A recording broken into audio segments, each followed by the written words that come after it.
Well before the first Monday night whistle, the energy inside Cincinnati's Paycor Stadium was at fever pitch. The stakes couldn't have been higher. Both the Bengals and the Bills playing for the top spot in the playoffs. Then, just 9 minutes into the first quarter, tens of millions watched a young man's heart stop and then watched him be brought back to life on live television. The Bills' medical staff rushed to Damar Hamlin's side. Chest compressions, shocks to a 24-year-old heart. For the rest of us, time slowed to a crawl. It's one of those "where were you" moments most of us will never forget. Suddenly, the outcome of the highly anticipated matchup mattered not. Hamlin was unconscious and clinging to life.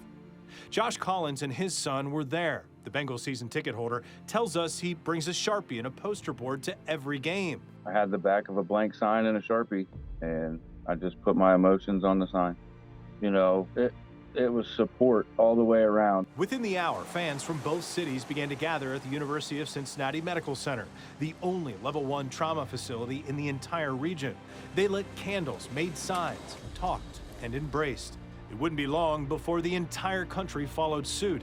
A member of Bills Mafia found Damar's charity chasing M's, even as the Bills' safety lay lifeless on the field.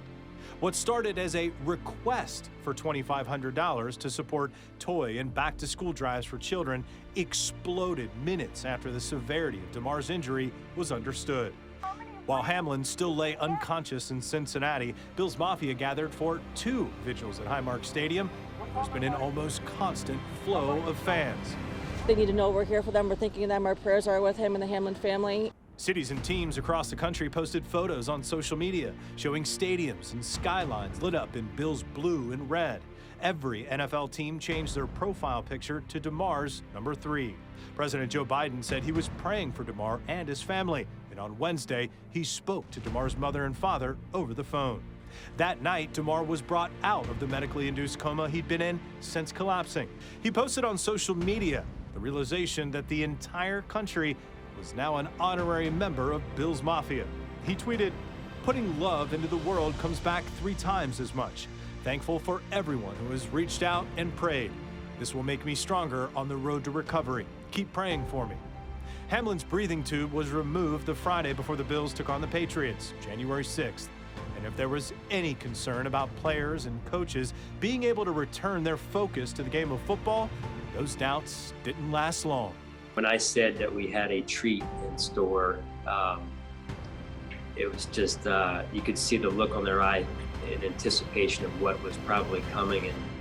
And then to get the Zoom, and when he came on the screen. Hair on the back of my neck stood up when he said, "I love you boys, man." And the room went nuts. It was just, it was awesome.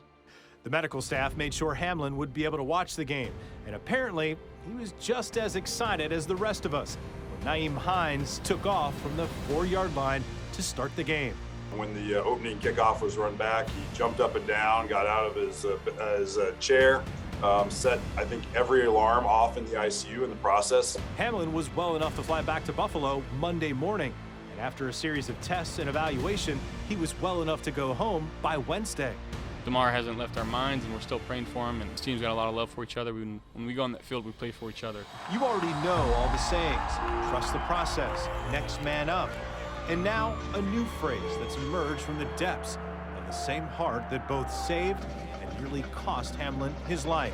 3 words for number 3 were all that mattered. Did we win? Yes, Damar, you won. You've won the game of life.